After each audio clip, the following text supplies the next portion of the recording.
नमस्कार मित्रों, अनंत कथा सागर चैनल में मैं डॉक्टर आदित्य पाराशरी आपका फिर स्वागत करता हूं। महाभारत कथाओं की श्रृंखला को आगे बढ़ाते हुए वन पर्व की कथाएं चल रही हैं और ये कथा इंद्र और देवसेना को लेकर है।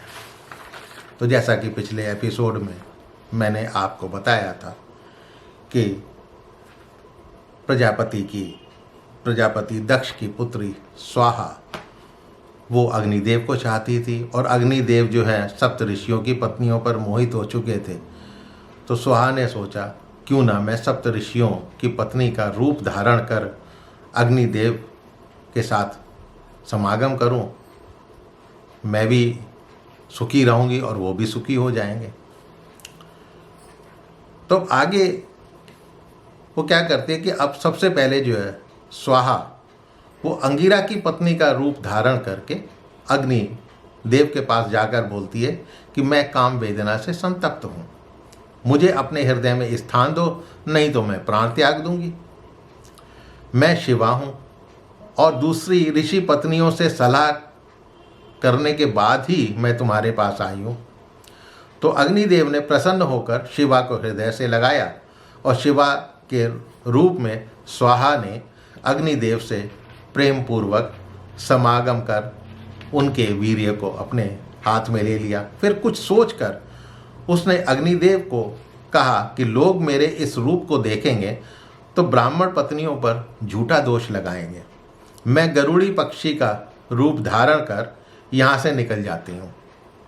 तो उस स्वाहा देवी ने सातों सप्त ऋषियों की पत्नी के समान रूप धारण कर अग्निदेव के साथ समागम करने की इच्छा की, किंतु वशिष्ठ की पत्नी अरुंधति की तपस्या के प्रभाव से वो उनका रूप नहीं धारण कर सकी। लेकिन बाकी 6 ऋषियों का रूप धारण कर उसने अग्निदेव के साथ समागम किया और अग्नि के वीर्य को प्राप्त कर एक सोने के कुंड में डाल दिया। अब अग्निदेव की कामना करने वाली स्वाहा ने प्रतिपदा को उस कुंड में वीर्य डाला था। स्कंदित या उसका दूसरा अर्थ होता है स्खलित हुए उस वीर्य ने वहाँ पर एक तेजस्वी पुत्र को जन्म दिया। वो स्कंदित होने के कारण स्कंद कहलाया। उसके 6 सिर, 12 कान, 12 नेत्र, 12 भुजाएं थीं, परंतु पेट एक ही था। चतुर्थी को उसके सारे अंग जो हैं वो पूरे हो चुके थे।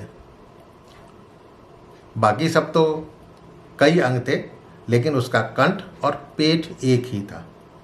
उसके जन्म लेते ही चारों तरफ उपद्रव होने लगे, उत्पात होने लगे, ऋषि मुनि पीड़ित होने लगे। वहाँ रहने वाले लोग कहने लगे कि अग्नि ने सप्त ऋषियों की 6 पत्नियों के साथ समागम कर हम लोगों पर अनर्थ कर दिया है। गरुड़ी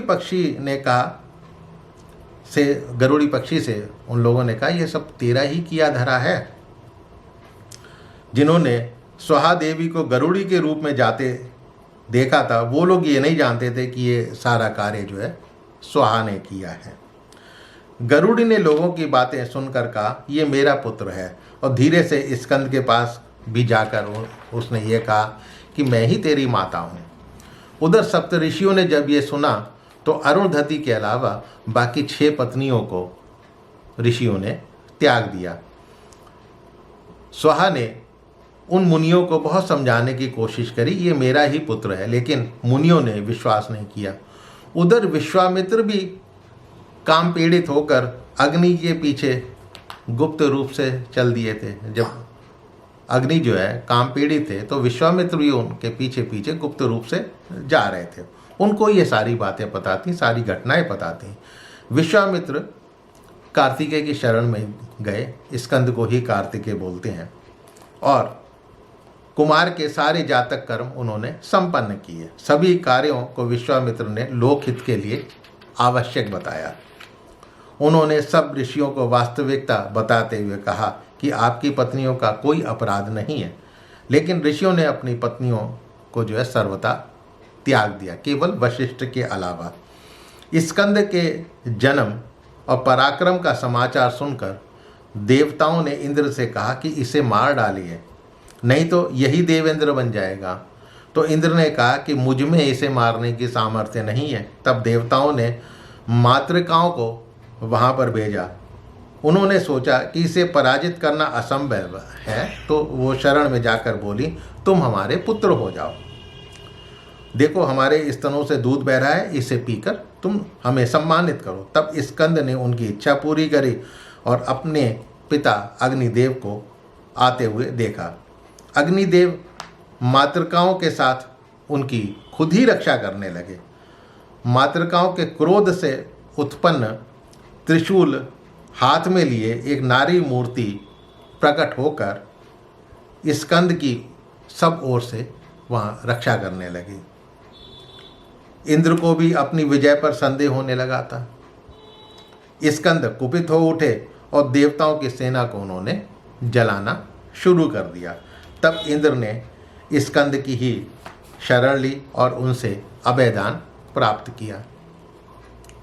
स्कंद से हारने के बाद इंद्र ने स्कंद को ही इंद्र का पद संभाल कर कार्य करने को कह दिया, लेकिन स्कंद मना करते हुए बोले, नहीं, आप ही इंद्र बने रहें, मैं तो आपका सेवक हूँ और मुझे इंद्र बनने की कोई अभिलाषा भी नहीं है। तब इंद्र बोले, तुम बलवान हो, तुम्हारे सामने मैं बलहीन सिद्ध हो गया हूँ, फिर भी यदि वास्तव में तुम यही चाहते हो कि मैं इंद्र बना रहूं, तो तुम मेरे देवताओं के सेनापति का पदभार ग्रहण करो।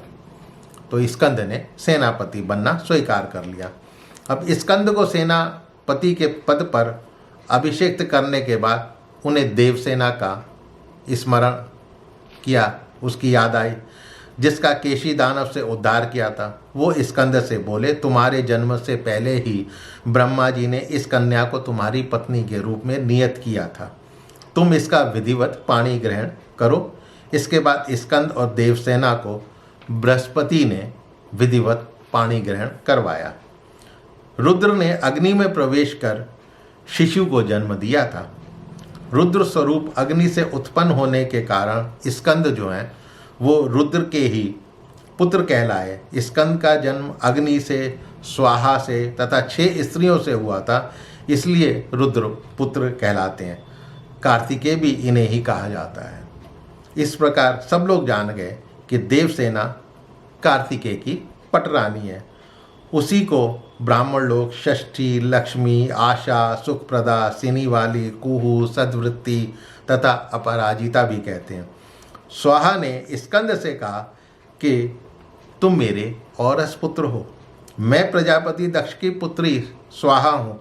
बचपन से ही अग्निदेव के प्रति मैं अनुराग रखती हूँ, लेकिन वो ये नहीं जानते। बेटा, मेरी ये अभिलाषा है कि मैं नित्य निरंतर अग्निदेव के साथ निवास करूं। स्कंद बोले, देवी, धर्मात्मा मनुष्य देवताओं पितरों के लिए अग्नि में जो भी कुछ आहुति देंगे वो सब स्वाहा नाम से ही अर्पण करेंगे। इस प्रकार आप हमेशा अग्निदेव के ही साथ रहेंगे। तो मित्रों, आज की कहानी यहाँ पर समाप्त करता हूँ। फिर मिलूँगा अगले एपिसोड में। मेरे चैनल को सब्सक्राइब करना मत भूलिएगा और अपने इष्ट मित्रों से इसको शेयर अवश्य कीजिएगा। नमस्कार।